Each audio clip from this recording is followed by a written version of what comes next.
کا کچھ حصہ اس پارے کے اندر ہے، یعنی سورۃ المؤمنون کامل ہے، سورۃ النور کامل ہے اور سورۃ الفرقان کا تھوڑا سا حصہ اس پارے کے اندر ہے۔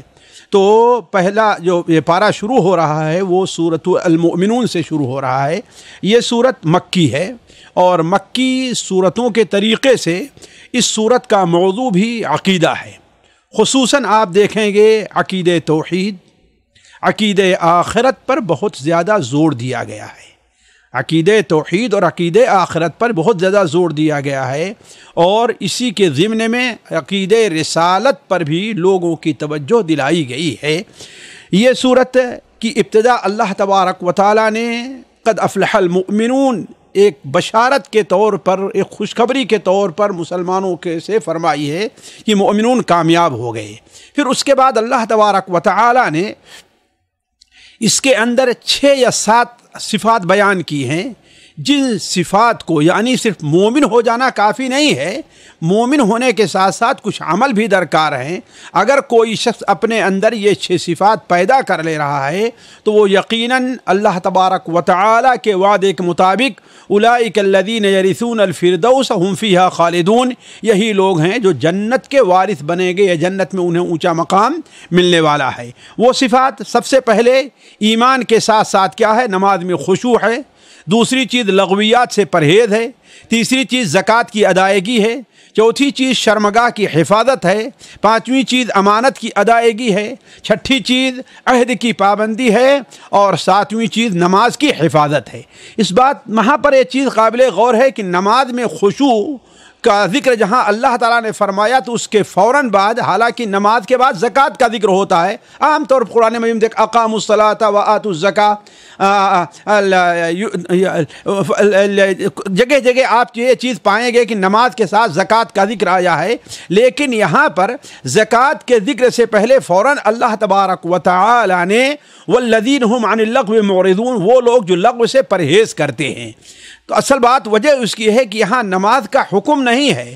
نماز میں خشوع اور خضوع پیدا کرنے کا حکم ہے، اور نماز میں خشوع اور خضوع کے اندر خلل جو چیزیں پیدا کرتی ہیں اس میں لغویات کا بہت بڑا دخل ہے، اس میں لغویات کا بہت بڑا دخل ہے، اس لیے اللہ تبارک و تعالیٰ نے یہاں پر لغویات کو رکھا۔ دوسری چیز آپ محسوس کریں کہ اللہ تعالیٰ نے قد افلح المؤمنون الذین هم فی صلاتہم خاشعون، یعنی پہلی صفت کامیاب ہونے والوں کی رکھی کیا کہ جو نماز میں خشوع اختیار کرتے ہیں، لیکن نماز میں خشوع اختیار کرنے سے نماز کی پابندی کا مکمل تصور نہیں آتا، اس لیے آخر میں بھی ان صفات پر کا خاتمہ نماز کی حفاظت پر کیا کہ نماز کی حفاظت بھی ہونی چاہیے اور نماز کے اندر خشوع اور خضوع ہونا چاہیے۔ اس سے نماز کی اہمیت دین اسلام میں کس قدر ہے اس کا اندازہ بخوبی لگایا جا سکتا ہے۔ آیت نمبر 12 سے لے کر کے 22 تک اگر آپ دیکھیں، پھر وہی موضوع جو عام مکی صورتوں میں رہا کرتا ہے، یعنی آخرت کا اور معاد کا ثبوت، آخرت اور معاد کا ثبوت۔ اللہ تبارک و تعالیٰ نے انسان کی پیدائش اور کائنات کی متعدد چیزوں کی پیدائش میں آخرت پر ایمان، اپنی قدرت پر ایمان اور معاد پر جو دلائل ہیں اللہ تعالیٰ نے ان کا ذکر فرمایا ہے۔ مثال کے طور پر یہ چیز قابل غور ہے، اللہ تعالیٰ نے انسانی تخلیق کے ماں کے پیٹ میں 7 مراحل کا ذکر کیا ہے۔ یہ اس وقت بات کہی جا رہی ہے ساتھیوں جب تک ابھی علم طب اتنا آگے نہیں تھا، اتنا آگے بڑھا ہوا نہیں تھا کہ لوگ یہ سمجھیں کہ ہاں بھائی یہ کوئی شخص ڈاکٹر ہے یا کوئی فلاسفی ہے، کوئی یعنی ماہر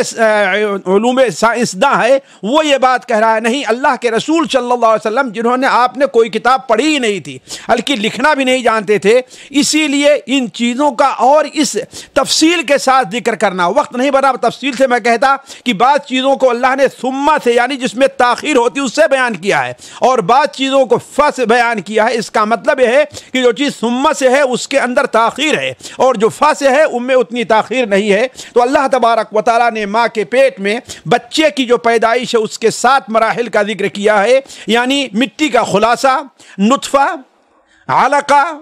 مدغہ، عظام اور پھر عظام یعنی ہڈی کے اوپر گوشت، پھر اس کے بعد روح پھونکنا، یہ ایسی چیز ہے جس پر توجہ دے کر کے بعض سائنسداں مسلمان ہو گئے ہیں کہ یہ بات اس وقت کہی گئی ہے کہ علم ابھی تک آگے پہنچا نہیں تھا۔ اللہ کل حال اللہ تبارک و تعالیٰ نے اس کا ذکر کر کے یہ بیان فرمانا چاہا ہے کہ جو ذات انسان کی اس طرح تخلیق کے اوپر قادر ہے پہلی بار، وہ دوبارہ بھی اسے پیدا کر دینے پر قادر ہے۔ اسی لیے اللہ تعالیٰ بیان فرمایا ثم انکم بعد ذلک لمیتون ثم انکم یوم القیامت تبعثون، پھر تم قیامت دن دوبارہ اٹھائے جاؤ گے۔ اللہ تعالیٰ نے 7 آسمانوں کی پیدائش اور اس کے انتظام کا ذکر فرمایا ہے، پانی کا نازل کرنا اور اسے زمین میں محفوظ کر دینے کا ذکر فرمایا۔ اسی طریقے سے اس پانی کے ذریعے پھل کھیتی کا اگانا، یہ سب اللہ تبارک و تعالیٰ کی کمال قدرت کی نشانی ہے۔ اسی طرح اللہ نے خصوصی طور پر حیوانوں کا ذکر اور ان کی پیدائش کا ذکر بیان فرمایا کہ وَإِنَّ لَكُمْ فِي الْأَنْعَامِ لَعِبْرَةً، تمہارے لیے عبرت ہے۔ یہ چیز سوچنے کی بات ہے کہ انسان، یہ جو جانور اس کے ساتھ رہتے ہیں، انسان ان کے دودھ سے بھی فائدہ اٹھاتا ہے، ان کے گوشت سے بھی فائدہ اٹھایا جاتا ہے، ان کے فضلات سے بھی فائدہ اٹھاتا ہے، حتیٰ کہ ان کے بالوں سے بھی فائدہ اٹھاتا ہے، حتیٰ کہ ان کے مر جانے کے بعد ان کے چمڑے سے بھی فائدہ اٹھاتا ہے۔ جب ذبح کرتا ہے تو ان کے چمڑے سے، ان کے گوشت سے، ان کی چربی سے، ان کی ہڈی سے، یعنی ہر چیز سے انسان فائدہ اٹھاتا ہے۔ تو وَإِنَّ لَكُمْ فِي الْأَنْعَامِ لَعِبْرَةً، تو اللہ اسی لیے اللہ بیان فرماتا وَلَكُمْ فِيهَا مَنَافِعُ كَثِيرَةٌ، ان جانوروں کے اندر تمہارے لیے بہت زیادہ فائدے ہیں۔ تو اللہ تعالیٰ ان قدرت کا ذکر کر کے یہ واضح کرنا چاہتا ہے جو اتنا قادر ہے جو رب، وہ رب تمہیں دوبارہ پیدا کرنے پر بھی قدرت رکھتا ہے۔ آیت نمبر 23 سے 50 تک انبیاء علیہ السلام اور ان کی امتوں کا قصہ مذکور ہے۔ اللہ تعالیٰ نے سب سے پہلے حضرت نوح کا ذکر خیر کیا، اور آخر میں جا کر کے حضرت موسیٰ، ہارون، حضرت عیسیٰ ابن مریم کا ذکر فرمایا، اور ذکر میں بعض نبیوں کا نام لیے بغیر ان کی قوموں کا ذکر فرمایا، جیسے حضرت صالح، حضرت ہود علیہ السلام۔ نبیوں کے اس مختصر تذکرے کے اندر چند باتوں کی طرف اشارہ ضروری ہے ساتھیوں، جن کے لیے میں سمجھتا ہوں کہ نبیوں کے تذکرے چھیڑے گئے ہیں۔ پہلی چیز یہ ہے کہ اہل مکہ کو یہ دعوت دینی ہے کہ محمد صلی اللہ علیہ وسلم جو یہ دعوت دے رہے ہیں، توحید کی دعوت ہے، آخرت کی دعوت ہے، یہ کوئی نئی چیز نہیں ہے۔ اسی لیے دیکھیں نبیوں کی دعوت کے بارے میں یہاں پر ان اعبدوا اللہ ما لکم من الہ غیرہ، یہ بار بار اللہ تعالیٰ نے استعمال کیا، اعبدوا اللہ ما لکم من الہ غیرہ، اللہ کی عبادت کرو اس کے علاوہ، یعنی حضرت نوح نے بھی یہی بات کہی، حضرت ہود اور صالح نے بھی یہی بات کی ہے۔ اسی طریقے سے ہر نبی کے مخالفین کا یہی شبہ رہا ہے کہ بشر رسول کیسے بن سکتا ہے۔ چنانچہ قوم نوح نے کہا ما ھذا الا بشر مثلکم، قوم عاد اور ثمود نے کہا ما ھذا الا بشر مثلکم یاکل مما تاکلون منہ ویشرب مما تشربون، جیسے تم کھاتے ہو ایسے بھی کھاتا پیتا ہے، بازار میں چلتا ہے۔ فرعون اور اس کے ساتھیوں نے بھی کہا انؤمن لبشرین مثلنا وقومهما لنا عابدون، کیا ہم اپنے ہی جیسے لوگوں کو رسول مان لیں اور ان کے اوپر ایمان لے آئیں؟ گویا جو راہ حق سے بھٹے ہوئے لوگ ہوتے ہیں ان کو ہمیشہ یہ شبہ رہا ہے کہ کوئی نبی یا کوئی بشر رسول نہیں بن سکتا ہے۔ علی کل حال اس کے بعد اللہ تبارک و تعالیٰ نے جو اور چیز واضح فرمائی وہ ہے کہ دنیا کی زندگی میں وہ لوگ اس قدر مصروف تھے، یہ نہیں کہ وہ آیات کو سمجھتے نہیں تھے، یہ نہیں کہ اللہ نے انہیں عقل نہیں دی تھی، یہ نہیں کہ اللہ نے انہیں سمجھ نہیں دی تھی، سب کچھ تھا، لیکن دنیا کے اندر اس قدر مصروف تھے کہ وہ مدہوش ہو گئے تھے اور انہیں آخرت کی کوئی فکر نہیں تھی۔ اسی لیے وہ آخرت کے عقیدے کو نہ سمجھتے تھے، نہ سمجھنا چاہتے تھے، بلکہ کہتے ایعدکم انکم اذا متم وکنتم ترابا وعظاما انکم مخرجون ہیہات ہیہات لما توعدون، یہ تو بہت دور کی بات ہے جس کا تم سے وعدہ کیا جا رہا ہے۔ اسی طریقے سے جب قوموں نے جب نبی کی مخالف قوموں نے اپنے نبیوں کی بات نہ مانی اور باطل پر اصرار رہا تو سب کا انجام ایک ہی رہا، یعنی ہلاکت۔ اللہ تبارک و تعالیٰ کی ایک سنت ساتھیوں، نبیوں کے اس تذکرے سے ہمیں یہ بھی ملتی ہے، اللہ تعالیٰ کی ایک سنت تغییر اور تبدیل ہے۔ تغییر اور تبدیل یعنی اللہ تعالیٰ ایک قوم کو ہلاک کر کے دوسری قوم کو لاتا ہے، ایک قوم کو ہلاک کر کے دوسری قوم کو لاتا ہے، یہ اللہ تبارک و تعالیٰ کی ایک سنت تغییر ہے، جیسا کہ ان نبیوں کے واقعات سے بہت واضح طور پر ظاہر ہو رہا ہے۔ چنانچہ قوم نوح کے بعد اللہ نے بیان فرمایا ثم انشأنا من بعدهم قرنا آخرین، ان کے بعد ہم ایک اور جماعت لے کر کے آئے۔ قوم عاد اور ثمود کے بعد بیان فرمایا ثم انشأنا من بعدهم قرونا آخرین، ان کے بعد ہم بہت دوسرے لوگوں کو لے کر کے آئے ہیں۔ پھر اس کے بعد اللہ تعالیٰ فرماتا ثم ارسلنا رسولنا تترا، پھر اس کے بعد ہم نے پے در پے جلدی جلدی رسول بھیجے۔ کلما جاءت امۃ رسولها کذبوہ، جب کسی امت رسولها، جب کسی جماعت کے پاس رسول آتا ہے تو اس کو وہ لوگ جھٹلاتے ہیں، تو اس کا نتیجہ کیا ہوا؟ فاتبعنا بعضهم بعضا، ایک کو دوسرے کے بعد فوراً ہم نے ہلاک کر دیا اور ان کا ایسا نام نشان ہم نے مٹا دیا کہ آج ان کا نام لینے والا کوئی نہیں ہے۔ آیت نمبر ساتھیوں 51 سے 56 تک اللہ تعالیٰ نے یہ بات بڑے واضح طور بیان فرمائی، تمام نبیوں کا دین ایک ہے، البتہ لوگوں میں جو اختلاف پائے جا رہے ہیں ان کی اپنی تبعات چیز ہے۔ ہر رسول کی تعلیم توحید، معاد اور اس کے بعد پاکیزہ روزی کھانا اور رب کی رضا کے لیے عمل صالح کرنا، یہی نبیوں کی بنیادی تعلیم ہے۔ ان هذه امتکم امۃ واحدہ وانا ربکم فاتقون، یہ تمہاری امت جو ہے وہ سارے کے ساری ایک ہی امت ہے، یعنی ہر نبی کی تعلیم ایک ہی رہی ہے۔ یہاں پر یہ بات بھی قابل غور ہے کہ اللہ تبارک و تعالیٰ نے رسولوں کو خطاب کرتے ہوئے فرمایا یا ایھا الرسول کلوا من الطیبات واعملوا صالحا، اے رسول پاک روزی کھاؤ اور نیک عمل کرو، یعنی گویا عقل طیبات کے ساتھ ساتھ اللہ نے عمل صالح کا ذکر فرمایا ہے۔ عقل طیبات کو پہلے رکھا ہے اور عمل صالح کو بعد میں رکھا ہے، جس سے علماء کہتے ہیں اس طرف اشارہ ہے کہ اولاً عمل صالح کی توفیق بندے کو کب ہوتی ہے؟ جب بندہ پاک روزی کھاتا ہے۔ اسی لیے جو لوگ حرام روزی کھاتے ہیں انہیں عموماً اللہ تبارک و تعالیٰ نیک عمل کی توفیق نہیں دیتا، ایک چیز۔ دوسری چیز یہ ہے کہ جو پاک روزی نہیں کھاتا ہے، حرام روزی کھاتا ہے اور عمل صالح کرتا ہے، اس کا عمل اللہ تبارک و تعالیٰ کے نزدیک مقبول نہیں ہے۔ اسی لیے میں چاہوں گا توجہ دلانے کے لیے کہ جن لوگوں کا دل اللہ کی عبادت میں نہیں لگتا، قیام اللیل میں ان کا دل نہیں لگتا، قرآن کی تلاوت میں ان کا دل نہیں لگتا، تو وہ سوچیں کہ کہیں ان کی روزی کے اندر حرام کی ملاوٹ تو نہیں ہے کہ آخر کیوں اللہ تبارک و تعالیٰ انہیں اس سے محروم رکھ رہا ہے۔ 57 آیت کے اندر اس کے بعد اللہ نے وہ صفات بیان کی ہے جو ایک سچے متبع رسول کے اندر ہونا چاہیے۔ گویا اہل باطل اور دنیا میں مشغول لوگوں کو یہ بتانا تھا کہ اصل کامیاب لوگ یہ ہیں، ان کی پہلی صفت اللہ تبارک و تعالیٰ کا خوف ہے، اللہ تبارک و تعالیٰ کا خوف ہے۔ دوسری ان کی صفت کہ اللہ تبارک و تعالیٰ کی آیات کونیہ پر ایمان رکھتے اور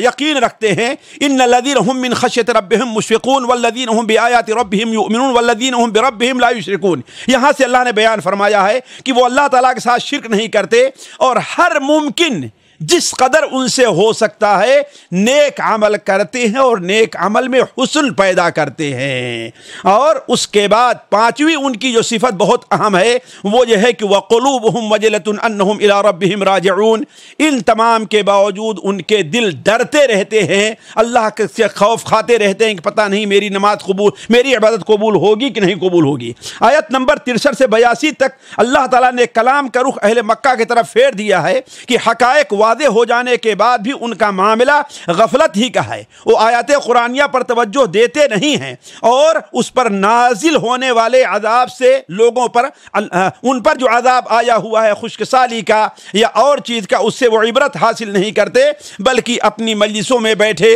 گپ شپ کے اندر مشغول رہا کرتے ہیں۔ جیسا کہ آج بہت صورت حال ہے کہ یہ عذاب کورونا وائرس کے طور پر مسلمانوں کے اوپر آیا ہے، لیکن مسلمان اللہ تعالیٰ کی آیات پر توجہ دینے کے بجائے اپنا زیادہ وقت موبائل کے اوپر، واٹس ایپ کے اوپر اور ایسی چیزوں میں لگائے ہوئے ہیں جو اس کے لیے نہ آخرت میں کسی فائدے کی ہے نہ دنیا میں کسی فائدے کی ہے۔ علی کل حال اللہ تبارک و تعالیٰ نے آیت نمبر 86 سے لے کر کے 92 تک کلام کا رخ پھر اس موضوع کی طرف پھیر دیا ہے جس کا ذکر ابتدائی صورت میں ہوا تھا، یعنی ان محسوس چیزوں سے عبرت حاصل کرنا اور محسوس چیزوں کو دیکھ کر کے آخرت کی پر توجہ دینا اور اللہ تعالیٰ کی قدرتوں پر توجہ دے کر کے اللہ تعالیٰ کی قدرت دوبارہ زندہ کرنے پر توجہ دینا اور اللہ واحد پر ایمان لانا، اس پر لوگ توجہ نہیں دیتے ہیں۔ چنانچہ سب سے پہلے اللہ تبارک و تعالیٰ نے انسان کی توجہ دلائی کہ وَهُوَ الَّذِي أَنشَأَكُمُ السَّمْعَ وَهُوَ الَّذِي أَنشَأَ لَكُمُ السَّمْعَ وَالْأَبْصَارَ وَالْأَفْئِدَةَ قَلِيلًا مَا تَشْكُرُونَ۔ اللہ تبارک تعالیٰ کی ذات ہے کہ اس نے تمہیں دل دیا، اس نے تمہیں کان دیا، اس نے تمہیں آنکھ دیا، یہ ساری چیزیں دی ہیں، لیکن تم اللہ تعالیٰ کا شکر ادا نہیں کرتے۔ وہی ذات ہے جس نے تمہیں پیدا کر کے زمین میں بسایا ہے اور ایک وقت کے بعد تمہیں اپنی طرف بلا لے گا، لیکن پھر بھی تم اللہ تبارک و تعالیٰ پر ایمان نہیں لے آتے ہو۔ وہی ذات ہے جس نے جو تمہیں مارتا ہے اور تمہیں جلاتا ہے، اسی طریقے سے اس نے رات اور دن کا سلسلہ رکھا ہے، اس پر تم لوگ غور کیوں نہیں کرتے؟ اگر غور کرو تو سمجھ سکتے ہو کہ دوبارہ زندہ کرنا اللہ تعالیٰ کے لیے کوئی مشکل کام نہیں ہے۔ لیکن اصل میں حقیقت کیا ہے؟ وہ یہ ہے کہ وہ لوگ یہی کہتے ہیں کہ بل قالوا مثل ما قال الاولون، جیسے پچھلے لوگوں نے کہا کہ اذا متنا وكنا ترابا، کیا جب ہم مر جائیں گے، سڑ گل جائیں گے، ہڈی ہو جائیں گے تو ہمیں اور ہمارے باپ دادا کو دوبارہ اٹھایا جائے گا؟ یعنی ان کی وہی راگ ہے جو پرانے لوگ راگ الاپتے رہتے ہیں، یہ کوئی نئی چیز انہوں نے پیش نہیں کی۔ آیت نمبر 82 سے لے کر کے 92 تک اللہ تعالیٰ نے اپنی قدرت کا، اپنی توحید کا، اپنے خالق واحد ہونے کا اقرار ان کی زبانی کروایا ہے۔ وہ کس طریقے سے؟ اللہ تعالیٰ فرماتا ہے قل لمن الارض ومن فیہا ان کنتم تعلمون، اگر تم جانتے ہو تو بتاؤ کہ زمین اور زمین میں جو کچھ ہے اس کا مالک کون ہے؟ تو وہ کہیں گے اللہ۔ اسی طریقے سے ان سے پیچھے کہ من رب السماوات السبع ورب العرش العظیم، ساتوں آسمان اور عرش عظیم کا رب کون ہے؟ تو وہ کہیں گے اللہ۔ گویا کہ ان تمام چیزوں پر اہل مکہ کا ایمان تھا کہ اللہ تعالیٰ کا عرش ہے، اللہ تعالیٰ آسمان پر ہے، نہ آج کے لوگوں کے طریقے سے کہ اللہ تعالیٰ ہر جگہ موجود ہے۔ اسی طریقے سے اللہ تبارک و تعالیٰ نے انہیں یہ بھی چیلنج دیا کہ کون ہے من یجیر ولا یجار علیہ، کون ایسی ذات ہے من بیدہ ملکوت کل شیء، ہر چیز کی ملکیت اور حکومت اس کے ہاتھ میں ہے، اس کائنات کے ایک ذرے پر بھی کسی کو حکومت حاصل نہیں ہے، وہ جس کو پکڑ لے کوئی چھڑا نہیں سکتا اور جس کو چھوڑ دے کوئی پکڑ نہیں سکتا۔ اس کا جواب بھی وہ لوگ یہی دیں گے کیا کہ اللہ تبارک و تعالیٰ ہے، لیکن پھر کیوں ایمان نہیں لے آتے؟ اللہ تعالیٰ فرماتا ہے فَأَنَّا تُسْحَرُونَ، کس بھول کے اندر تم ہو، تمہیں کیسے جادو کر دیا گیا ہے؟ بل اتیناہم بالحق، ہم تمہارے پاس حق لے کر کے آئے ہیں، بل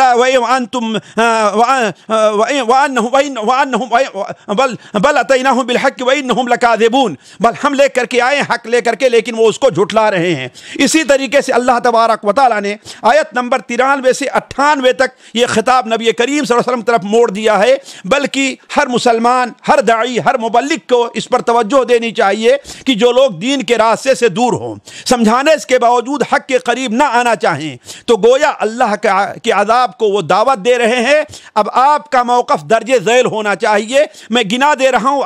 اس صفحے کو آپ پڑھ لیں گے تو آپ پاس یہ بات واضح ہو جائے گی۔ پہلی چیز ہے کہ اللہ تعالیٰ کے عذاب سے پناہ مانگیے اور یہ کہیے کہ اے اللہ، اگر تو انہیں عذاب دینا چاہتا ہی ہے تو مجھے اس سے محفوظ رکھ لے۔ قل اے ربی اما ترینی ما یوعدون ربی فلا تجعلنی فی القوم الظالمین۔ اسی لیے نبی کریم صلی اللہ علیہ وسلم کی یہ دعا رہی ہے کہ وَإِذَا أَرَدْتَ فِتْنَةَ قَوْمٍ فَاقْبِضْنِي إِلَيْكَ غَيْرَ مَفْتُونٍ، اے اللہ تعالیٰ کسی قوم کو فتنے میں عذاب میں ڈالنا چاہے تو اے اللہ تعالیٰ تو ہمیں بغیر فتنے میں ڈالے ہوئے ہمیں اٹھا لے۔ دوسری چیز، تمہارا کام یہ ہونا چاہیے برائی کا بدلہ تم بھلائی سے دو، نہ ایک ہی بلائی کا بدلہ تم برائی سے دو۔ تیسری چیز ہے شیطان کے وسوسوں سے بچو اور ہر معاملات میں اس کی دخل اندازی سے پرہیز کرو، اس لیے کہ شیطان ہر طریقے سے تمہیں دھوکے میں دینا چاہتا ہے، بلکہ اللہ تعالیٰ سے دعا کرو کہ ربی اعوذ بک من ہمازات الشیاطین واعوذ بک ربی ان یحضرون۔ آیت نمبر 99 سے لے کر کے 100 میں کافروں اور مجرموں کے حق سے دور جو لوگ ہیں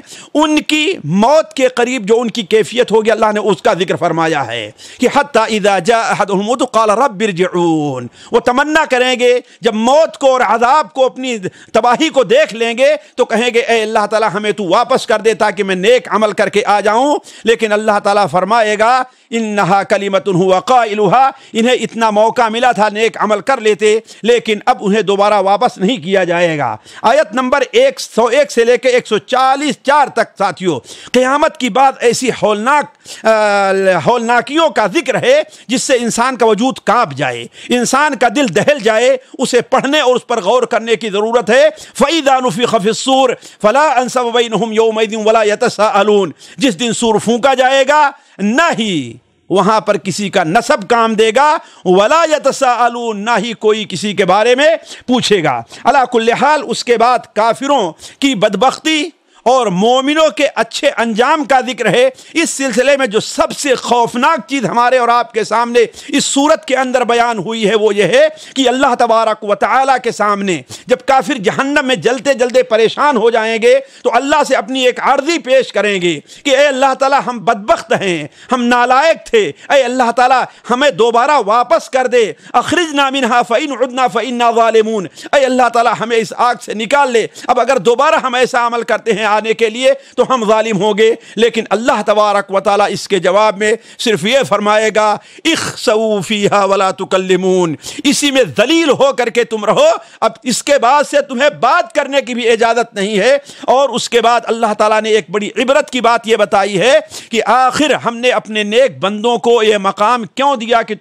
تمہاری طرح انہیں عذاب میں نہیں ڈالا بلکہ اپنی نعمتوں میں رکھا، اس لیے کہ وہ ہمارے اوپر ایمان لے آئے، کہتے تھے ربنا آمنا فاغفر لنا وارحمنا وانت خیر الراحمین، لیکن تم نے کیا کیا؟ فاتخذتموہم سخریا، تم ان کا مذاق اڑاتے رہے، ان کے دین کا، ان کے نماز کا، ان کی داڑھی کا، ان کے مدرسے کا، ان کے چال چلن کا تم لوگ مذاق اڑاتے رہے۔ تو اس لیے اللہ تبارک و تعالی آج انہیں اس نعمت سے نواز رہا ہے کہ انہوں نے صبر کیا ہے، اس لیے انہیں یہ نعمت مل رہی ہے۔ سورت کا خاتمہ اللہ تبارک و تعالی نے بعث یعنی قیامت کی دوبارہ اٹھائے جانے کی ایک عقلی دلیل پر دیا ہے کہ افحسبتم انما خلقناکم عبثا، کیا تم سمجھتے ہو ہم نے تمہیں بیکار پیدا کیا ہے اور تم ہمارے طرف واپس نہیں لیے جاؤ گے؟ اللہ تعالیٰ فرماتا ہے فتعال اللہ الملک الحق، ایسا وہ رب جو ملک حق ہے اس سے یہ دور کی بات ہے، بہت بعید ہے کہ وہ کوئی ایسا کام کرے جو عقل کے خلاف ہو، یہ تو بے عقلی ہے۔ پھر اللہ تبارک و تعالیٰ نے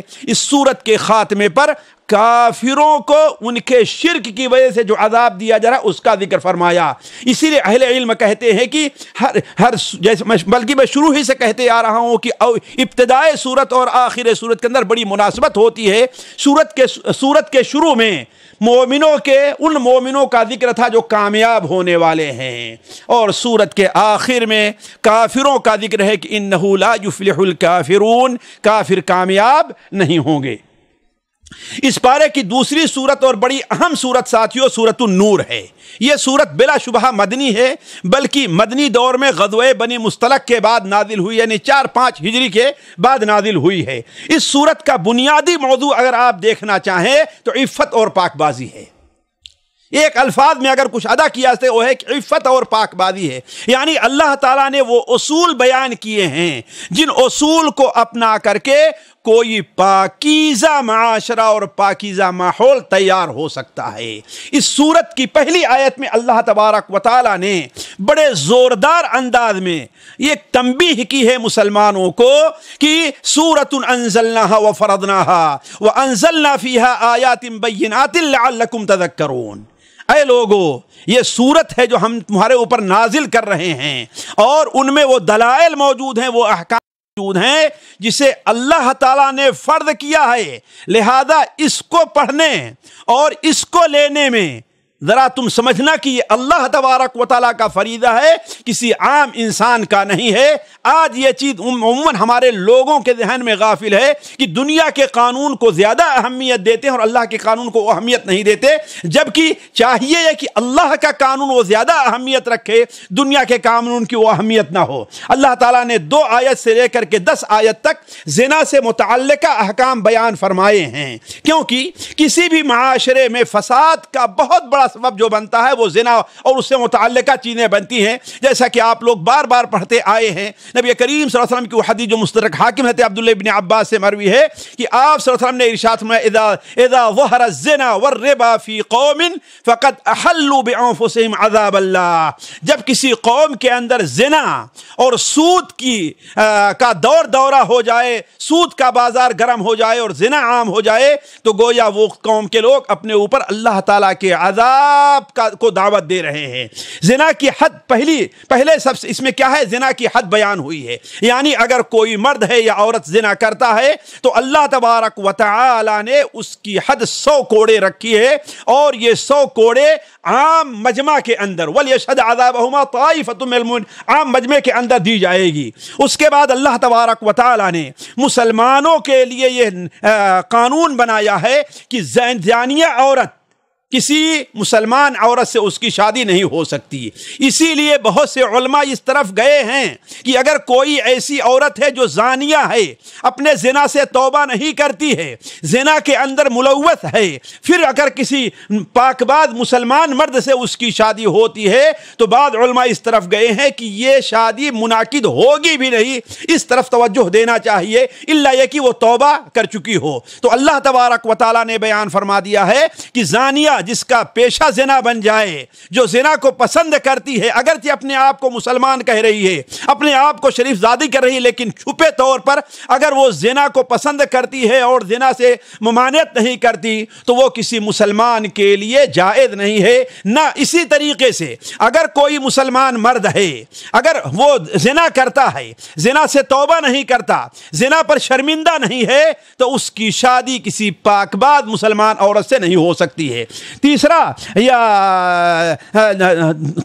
حکم جو اس میں بیان ہو رہا ہے کہ اگر کوئی شخص والذین یرمون المحصنات، کوئی شخص اگر پاکباز مسلمان عورت کے اوپر الزام لگاتا ہے کہ اس نے زنا کیا ہے اور 4 گواہ نہیں پیش کرتا تو اس کے اوپر 80 کوڑے برسائے جائیں گے، اور صرف 80 کوڑے ہی نہیں، اس کی دوسری سزا یہ ہے کہ ساری زندگی وہ کوئی گواہی دے، کوئی شہادت پیش کرے، اس کی شہادت قبول نہیں کی جائے گی۔ اسی طریقے سے چوتھا حکم اس میں یہ بیان ہوا ہے کہ اگر کوئی شخص کسی پاکباز کہ اپنی بیوی کو، اگر کوئی شخص اپنی بیوی کو زنا سے متہم کرتا ہے، اس نے زنا کیا ہے لیکن اس کے پاس 4 گواہ موجود نہیں ہے کہ اس نے زنا کیا ہے، تو دونوں کا فیصلہ کیسے ہوگا؟ دونوں کا فیصلہ حد لعان سے ہے، یعنی مرد پہلے 4 بار کہے کہ میں اللہ کی قسم کھا کر کہتا ہوں کہ میں جو بات کہہ رہا ہوں یہ سچ ہے،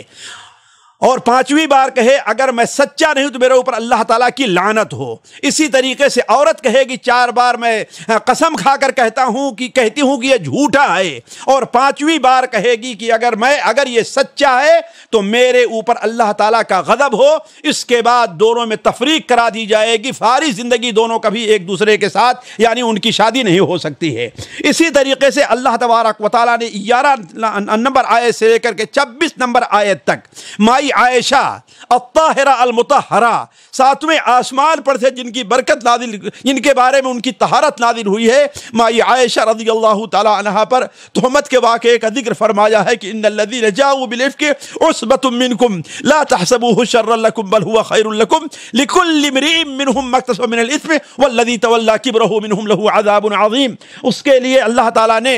جو شخص ایسا کیا ہے اسے دردناک عذاب کی دھمکی دی ہے۔ تو یہ قصہ آپ لوگ جانتے ہیں یا پڑھے ہوں گے، اگر پڑھے نہیں تو سیرت کی کتابیں موجود ہے۔ اس سلسلے میں اللہ تعالیٰ نے مسلمانوں کو جو ہدایت دی ہے، اس لیے کہ عفق کا قصہ پورا بیان نہیں کیا، اس لیے کہ وہ جھوٹا ہے، وہ بیان کرنے کی ضرورت ہی نہیں ہے، صرف یہی کہہ دینا کافی ہے کہ عائشہ پاک ہے، اس کے اوپر الزام لگایا گیا ہے۔ اس سلسلے میں اللہ تعالیٰ نے مسلمانوں کو جو ان 16 آیتوں کے اندر ہدایت دی ہے، ان کا ایک ہلکا سا خاکہ میں آپ کے سامنے پیش کرتا ہوں۔ پہلی چیز، اللہ نے ان صحابہ کی تعریف کی ہے، خاص طور سے ابو ایوب انصاری رضی اللہ تعالیٰ عنہ اور ان کی بیوی ام ایوب انصاریہ رضی اللہ تعالیٰ عنہ کی، کہ جب ان کے سامنے یہ معاملہ آیا تو کہا سبحانک ھذا بہتان عظیم، ایسا نہیں ہو سکتا کہ عائشہ زنا کرے۔ تو گویا مسلمانوں کو یہ تعلیم دی جا رہی ہے کہ کسی پاکباز شریف مسلمان عورت کے بارے میں حسن ظن رکھنا ضروری ہے، بدظنی رکھنا گویا کہ گناہ ہے۔ اسی طریقے سے مسلمان کو تنبیہ کی گئی ہے، اور خاص طور پر وہ مسلمان جو